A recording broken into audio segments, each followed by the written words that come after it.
Bonjour et bienvenue dans cette édition du jeudi 25 avril. Au sommaire, nous reviendrons sur l'affaire Vendée Football Club, du nom que souhaiterait porter la Roche VF, contre l'avis de nombreux clubs qui dénoncent une appropriation du mot Vendée. À 25 semaines du Vendée Globe, il manque encore des bénévoles. 2 associations tentent de mobiliser pour assurer une belle fête au public. Enfin, toujours au Sable d'Olonne, le 8e festival du jeu se déroulait ce week-end.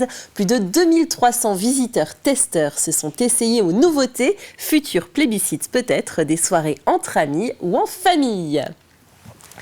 Mais on ouvre ce journal avec l'affaire qui agite le paysage sportif vendéen. Il y a un mois, la Roche Vendée Football annonçait son nouveau projet, le Vendée Football Club. Une ambition et un changement de nom qui fait jaser. Voulu par la Roche VF, une réunion organisée mardi soir par le district de Vendée Football réunissait 10 clubs du département évoluant en National 2, National 3 et Régional 1. Alexandre Lenaour, bonsoir. Bonsoir. La presse n'était pas conviée à ces échanges, mais que faut-il retenir de ces 2 heures de réunion à huis clos ? Alors le plus gros point de discorde porte sur le nouveau nom de la Roche VF, le Vendée Football Club. Selon nos informations, les clubs réunis mardi soir sont à l'unanimité contre l'utilisation du nom Vendée. Ces derniers refusent en effet que la marque Vendée, que beaucoup portent déjà d'ailleurs dans le nom de leur club, soit accaparée par un seul acteur. Il faut aussi savoir que selon les règlements de la Fédération française de football, l'affiliation à la FFF peut être refusée si le nom est susceptible de créer une confusion avec une instance déjà existante. C'est en tout cas la ligne de défense du président du district de Vendée de football, Jean-Jacques Gazot. S'appeler Vendée Football Club, ça veut dire qu'on s'arroge le territoire. Or, il n'y a qu'une instance actuellement qui est légitime pour parler football sur le territoire, c'est le district de Vendée Football. Donc là, il y a un risque de confusion, effectivement, par rapport à ça. L'appellation de nom, elle est soumise à l'avis du district et de la Ligue. Donc, en l'état, sur l'appellation qui est proposée par le club, je ne validerai pas cette appellation. Je ne transigerai pas par rapport au mot Vendée. Il devrait être associé à soit à La Roche-sur-Yon, soit au Pays Lyonnais, enfin je ne sais pas, mais qu'il ne puisse pas s'arroger l'ensemble du territoire. Passage en force au hasard du calendrier, lundi soir, la veille de cette même réunion, l'Assemblée générale de la Roche VF a voté à 80% pour le changement de nom. Christophe Chabot, le président du club, reste lui confiant et ne compte pas faire marche arrière. Le nom Vendée restera. Nous, on avait déjà pris notre décision de ce changement de nom et le district de Vendée a pris de façon unilatérale une décision qui, à mon avis, ne lui appartient pas comme ça, parce que le district de Vendée est l'organisateur du football vendéen, mais pas le décideur du football vendéen. Comme on sait maintenant qu'on va avoir un contentieux, parce qu'on va rentrer en procès avec le district, on va sans doute modifier légèrement le nom de notre club pour préparer sa défense juridique, puisque le seul argument du président du district, c'est de dire on va confondre le Vendée Foot Club avec le district de Vendée de football. Mais plus qu'un simple changement de nom, Christophe Chabot ambitionne aussi de tripler le nombre de partenaires du club, passant de 100 actuellement à 300 pour la saison prochaine. La crainte exprimée par certains clubs, c'est que cette ambition affaiblisse leur propre économie.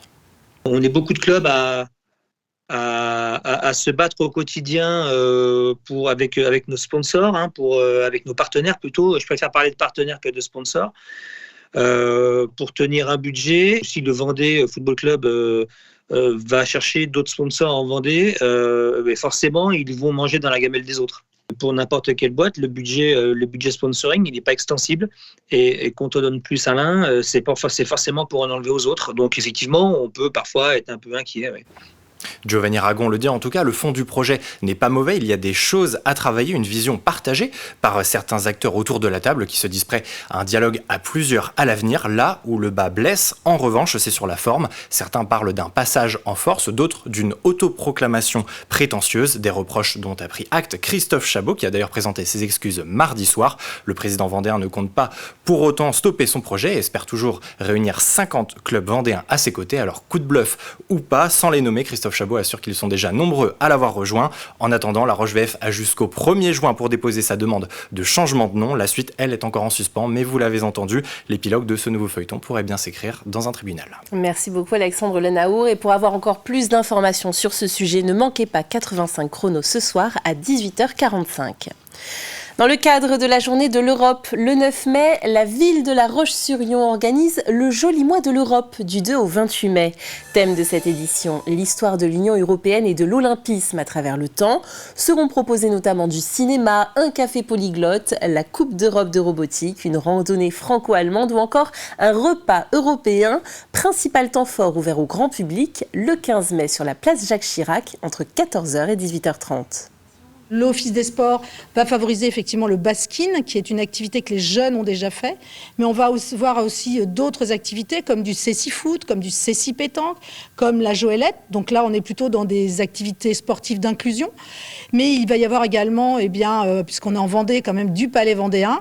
Et également du ski scandinave. Je ne suis pas sûre que beaucoup de personnes aient déjà fait du ski scandinave sur la plage Jacques Chirac, mais c'est quand même ça. L'idée, c'est de promouvoir le sport, tous les sports, et d'inclure toutes les personnes. J-198 avant le Vendée Globe. 2 associations tentent, comme à chaque édition, de rassembler un nombre de bénévoles suffisant pour garantir une belle fête. Il s'agit des associations Les Bénévoles des Olonnes et Les Bénévoles du Littoral Olonnois. Pour cette année, ils doivent rassembler 400 bénévoles. C'est 100 de plus que l'édition précédente. Et il en manque encore 50 à l'appel. Ils aimeraient les trouver avant le 1er juillet afin d'entamer les formations, ce qui concerne par exemple la sécurité ou le secourisme. Le Vendée Globe, depuis quasiment le début, fait appel à nous tous les 4 ans. Et cette année, c'est probablement aux alentours de 400 bénévoles qu'il faudra mobiliser. On en a trouvé, on va dire, les 3/4 sur nos fonds propres. Sur nos fonds propres, ça veut dire quoi? Sur nos adhérents.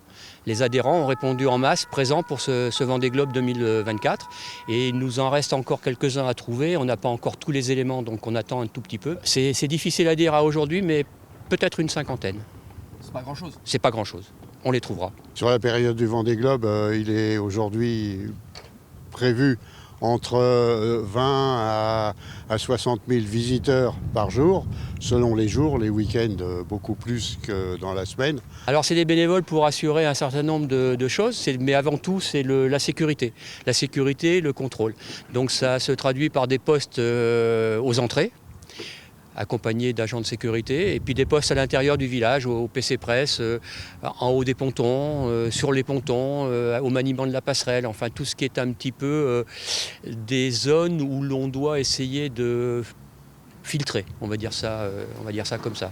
On reste au Sable d'Olonne avec ce week-end le 8e festival du jeu au Havre d'Olonne. Sur 2 jours, l'objectif est de rassembler le public et de lui faire découvrir les nouveautés. 2380 visiteurs au total sont venus s'essayer à des jeux parfois inédits. Julie Morini était sur place. Des découvertes, des moments de partage et de convivialité, voilà ce que sont venus chercher ces joueurs.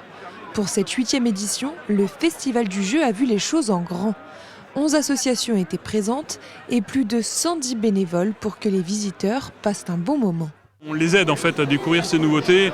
Alors il y en a qui vont préférer en fait lire les règles eux-mêmes ou alors ils connaissent déjà le jeu.